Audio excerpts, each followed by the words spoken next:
Good evening. Tonight we begin with something that, until very recently, sat firmly in the category of things European officials did not say out loud. Not in public, not even, in many cases, in private. But according to reporting published today by the Financial Times, that restraint is giving way to something else. A conversation. A serious one. European officials, the article reports, are increasingly debating the future of NATO in light of actions taken by President Donald Trump that have strained trust within the alliance. That sentence on its own carries weight. Because NATO, for decades, has been built around a foundational assumption. That assumption is American commitment, American leadership, American military power as the anchor holding the entire structure in place. And what the Financial Times is describing is not a rupture yet, not a collapse, not a decision. It is something quieter. It is Europe, for the first time in a sustained way, thinking through scenarios in which that assumption may no longer be dependable. One European official, quoted in the piece, framed it starkly. They described it as Europe needing to think the unthinkable. That phrase appears in the article not as a flourish, but as a description of the mood. Thinking the unthinkable means asking questions that, until now, have felt almost taboo. What if the United States is no longer a reliable guarantor of collective defense? What if the promise at the heart of NATO becomes uncertain? What if Europe must plan for its own security architecture in ways it has not had to before? The Financial Times reports that these discussions are happening among European leaders and policymakers as a direct response to actions by President Trump. Actions that have strained trust. The article does not describe a single moment or statement as the cause. Instead, it presents a broader sense of unease, a perceived uncertainty about U.S. commitment to collective defense. Perceived uncertainty is an important phrase here, because alliances do not depend only on formal treaties or written obligations. They depend on trust. They depend on the belief that when commitments are tested, they will hold. And what this reporting suggests is that belief among European officials is no longer as firm as it once was. The article explains that European leaders are now considering scenarios in which Europe assumes greater responsibility for its own security. Not someday, not hypothetically, but as an active subject of discussion. This includes conversations about reducing reliance on American military capabilities. Again, not a declaration, not a policy shift announced with flags and podiums, but internal discussions, deliberate considerations. What capabilities does Europe currently depend on the United States to provide? What would it take to replace or supplement those capabilities? What structural changes might be required within NATO cooperation itself? The Financial Times reports that these questions are no longer abstract. They are being debated. And that matters, because NATO has always been more than a military alliance. It has been a signal of unity, a signal of shared purpose, a signal that the transatlantic relationship was a given. What happens when that signal becomes less clear? The article points to discussions about potential structural changes in NATO cooperation. It does not detail specific proposals. It does not name finalized plans. What it reflects instead is a growing concern among European policymakers about alliance cohesion. Cohesion is another word that carries quiet urgency, because cohesion is what allows an alliance to function without constant renegotiation. When cohesion weakens, every assumption must be revisited. The reporting makes clear that European officials are not announcing an end to NATO. They are not describing an immediate break with the United States. They are describing something more subtle and perhaps more consequential. Preparation, contingency thinking, a recognition that long-standing arrangements may not be as stable as once believed. One official captured that sense with a line that lingers. "We can't pretend this isn't happening." It is a simple sentence. It does not accuse. It does not predict. It acknowledges reality as they see it. The Financial Times frames this moment as one of growing concern. Concern about trust. Concern about commitment. Concern about what happens if uncertainty becomes the new normal. And that concern is driving a reevaluation of Europe's long-term defense strategy. Long-term is key here. These are not crisis meetings sparked by a single event. They are strategic discussions about the future, about what Europe's security architecture looks like if it must stand more firmly on its own. The article emphasizes that these debates are happening now, not because NATO has failed, but because European leaders are questioning whether they can continue to rely on assumptions that once felt immovable. And in that questioning, something shifts. When policymakers begin to plan for scenarios they once dismissed, the landscape changes, slowly, quietly, but unmistakably. As one official put it in words that resonate beyond policy rooms, once you start asking the question, you can't unask it. The Financial Times does not suggest that Europe has reached an answer, only that the question is now on the table. And that, in itself, marks a significant moment. We're going to stay with this, because what happens when an alliance built on certainty begins to grapple with doubt is not just a technical issue. It is a test of how power, trust, and responsibility are shared, and it is unfolding right now. What the Financial Times reporting makes clear is that this is not a loud moment. There are no emergency summits announced with dramatic language, no televised declarations about the end of an era. Instead, what is happening is quieter than that. European officials, according to the article, are engaged in internal discussions about scenarios they once considered unnecessary to explore. That distinction matters. Because when policymakers begin planning for possibilities they previously set aside, it signals a change not just in strategy, but in mindset. The article notes that these discussions are driven by actions taken by President Donald Trump that have strained trust within the alliance.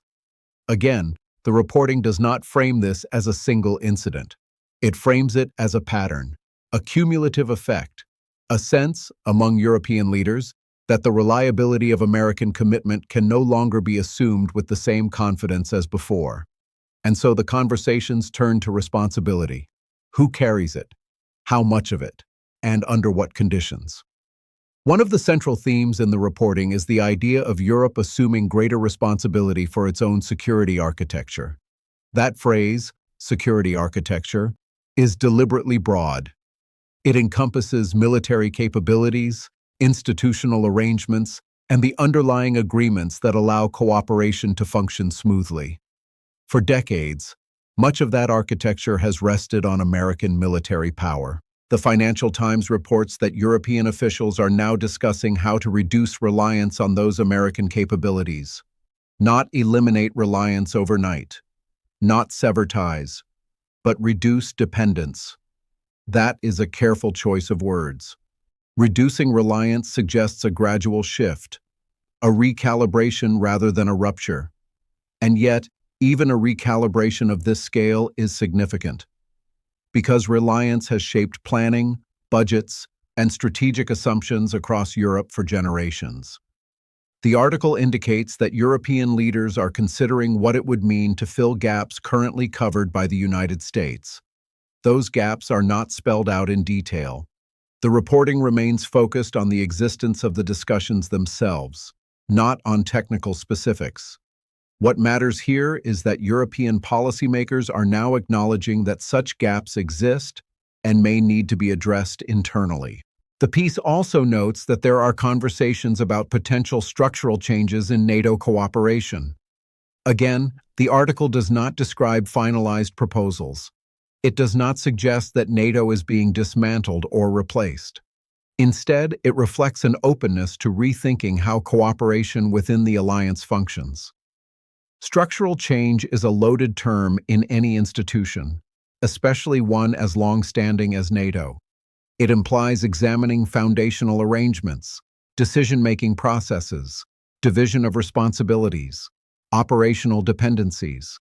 The reporting suggests that these ideas are being discussed precisely because trust has been strained.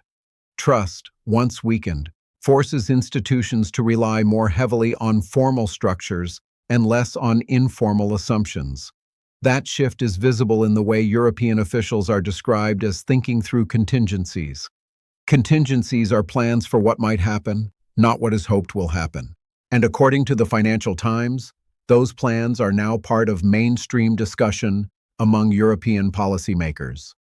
The article reflects growing concern about alliance cohesion. Cohesion is not just about agreement. It is about confidence that partners will act in predictable ways when commitments are tested. When that confidence falters, cohesion becomes something that must be actively maintained rather than passively assumed. The reporting conveys that European leaders are aware of the sensitivity of these discussions. They are not eager to escalate tensions or provoke further uncertainty, but they are also unwilling to ignore what they perceive as a changing reality. One official, as cited in the article, described the situation with a kind of resigned clarity. "This isn't about panic," they said. "It's about preparation." That line is telling. Preparation implies foresight, deliberation, a desire to avoid being caught unready. The Financial Times emphasizes that these debates are unfolding amid concern about long-term defense strategy. Long-term strategy operates on timelines measured in decades, not election cycles. Decisions made in that context shape military investment, industrial capacity, and diplomatic relationships far into the future. What the article captures is a moment when European policymakers are reassessing those timelines. If American commitment is perceived as uncertain, even intermittently, that uncertainty must be factored into planning. The reporting does not suggest unanimity among European leaders. It does not claim that every official views the situation in exactly the same way, but it does indicate that the conversation itself has become unavoidable. Once a topic enters serious policy debate, it changes the parameters of what is considered realistic. Ideas that once seemed radical become discussable. Discussions that once seemed unnecessary become prudent. The Financial Times frames this as Europe confronting questions about its role within NATO and beyond it. Not as a rejection of the alliance, but as a reassessment of how responsibility is distributed within it. That nuance is important, because the article does not argue that Europe is turning away from NATO. It argues that Europe is thinking about how to function within NATO under conditions of uncertainty. The concern about alliance cohesion runs through the piece like a quiet undercurrent. Cohesion, once lost, is difficult to rebuild. And so, European officials are described as trying to shore it up, even as they prepare for the possibility that it may not hold in the same way it once did. There is a sense, in the reporting, of reluctant realism, a recognition that wishing for stability does not guarantee it, that planning must reflect conditions as they are perceived, not as they were. One line from the article encapsulates that mood. "We owe it to ourselves to be honest," an official said, "even when it's uncomfortable." It is an emotionally restrained statement. It does not accuse. It does not dramatize. It acknowledges discomfort as part of responsible governance. The Financial Times does not present these discussions as complete or resolved. They are ongoing. They are evolving. They reflect a Europe that is, cautiously and deliberately, examining what it means to take on greater responsibility for its own security. And that examination is happening now, in response to actions that have strained trust and introduced uncertainty into a system built on shared confidence. The article leaves us at a point of motion rather than conclusion. European policymakers are thinking, debating, recalculating. They are not announcing outcomes. They are asking questions. And as one official noted in words that resonate precisely because they are understated, not asking isn't an option anymore. That is where this stands. A quiet recalculation, a deliberate pause, a recognition that the future may require adjustments once considered unnecessary, and the implications of that recalculation are still unfolding. As the Financial Times reporting brings this into focus, What emerges most clearly is not a verdict, but a moment in which long-standing assumptions are being examined rather than accepted. European officials, the article shows, are not declaring a break from NATO. They are not outlining a new alliance or announcing a replacement. They are doing something both more modest and more consequential. They are preparing for uncertainty. The piece returns, again and again, to the idea that trust within the alliance has been strained by actions taken by President Donald Trump. That strain does not automatically dissolve institutions, but it does change how those institutions are experienced by the people responsible for maintaining them. When trust weakens, reliance becomes a risk rather than a comfort. And the reporting reflects that shift in tone among European policymakers. The discussions described in the article are framed as pragmatic rather than ideological. They are not presented as reactions driven by anger or resentment. They are presented as responses to perceived uncertainty about U.S. commitment to collective defense. Perception matters, because even the possibility of wavering commitment requires preparation. European leaders, according to the Financial Times, are thinking about how Europe might assume greater responsibility for its own security architecture. That phrase returns here not as a slogan, but as a practical challenge. Assuming greater responsibility means decisions. It means evaluating capabilities that have long been provided by the United States. It means considering investments, coordination, and long-term planning that extend well beyond immediate concerns. The article underscores that this is not about abandoning cooperation. It is about ensuring that cooperation can function under a wider range of conditions. Reducing reliance on American military capabilities, as discussed in the reporting, is part of that broader calculation. Again, the emphasis is on reduction, not elimination, on diversification, not disengagement. The Financial Times notes that European officials are weighing potential structural changes in NATO cooperation. Structural change in this context suggests adjustment rather than upheaval. It implies modifying how responsibilities are shared, how decisions are made, and how resources are allocated. The reporting is careful not to overstate the immediacy of these changes. There is no indication that decisions have been finalized. What exists instead is an ongoing process of evaluation, and that process is driven by concern about alliance cohesion. Cohesion, as the article makes clear, is both fragile and essential. It cannot be commanded. It must be sustained through shared expectations and mutual confidence. When those expectations are questioned, cohesion requires active attention. European policymakers, as described in the piece, are grappling with that reality. They are attempting to balance reassurance with realism, to acknowledge uncertainty without amplifying it, to prepare for change without precipitating it. The article captures a sense of responsibility weighing on those involved, not just responsibility to their own countries, but to the alliance itself. Because NATO, even amid these debates, remains central to Europe's security framework. The discussions about its future are happening precisely because of its importance, not despite it. One official quoted in the Financial Times expressed that tension succinctly. "We're not walking away," they said. "We're making sure we can stand." It is a restrained line. It does not dramatize the moment.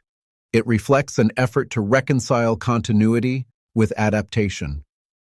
The reporting also highlights that these conversations are part of a longer-term defense strategy. Long-term strategy demands patience. It requires planning for scenarios that may never materialize, precisely so that their impact can be managed if they do. European leaders, according to the article, are now engaging in that kind of planning more openly. What once felt hypothetical has become discussable. What once felt unlikely has become plausible enough to warrant attention. The Financial Times does not frame this as a loss of faith in alliances as a concept. Rather, it frames it as a reassessment of how alliances function in practice when political conditions change. That distinction matters, because alliances are not static. They evolve in response to internal and external pressures. The article suggests that Europe is now participating more actively in shaping that evolution. The concern about alliance cohesion, repeated throughout the reporting, serves as both a warning and a motivator. A warning that cohesion cannot be taken for granted, and a motivator to address vulnerabilities before they become crises. The piece does not end with answers. It ends with an acknowledgement of complexity. European policymakers are navigating competing imperatives, maintaining unity while preparing for autonomy, preserving trust while acknowledging its limits, planning for stability while confronting uncertainty. The Financial Times presents this as a moment of sober reflection rather than dramatic rupture, a moment when leaders are choosing to confront difficult questions instead of postponing them. One final quote in the article captures that mood. "This isn't about today," an official said. "It's about being ready for tomorrow." It is a forward-looking statement, but not a speculative one. It does not predict outcomes. It affirms responsibility. And that ultimately is where the reporting leaves us. With a Europe that is thinking carefully about its role, its capabilities, and its obligations within an alliance that has long defined its security, with discussions underway about how to adapt to perceived uncertainty without undermining cooperation, with a recognition that long-standing structures must sometimes be examined in order to endure. The article does not claim that NATO without America is imminent. It does not say that Europe has decided to go it alone. It says that Europe is thinking, planning, preparing. And in international politics, that shift from assumption to deliberation is itself a meaningful development. As the Financial Times makes clear, these conversations are happening now. They are measured. They are cautious. They are rooted in concern about trust, cohesion, and long-term strategy. And they reflect a Europe that is, quietly and deliberately, confronting questions it once hoped it would never have to ask. That is the moment described. That is where things stand. And for now, that is where the process remains, open, ongoing, and unresolved.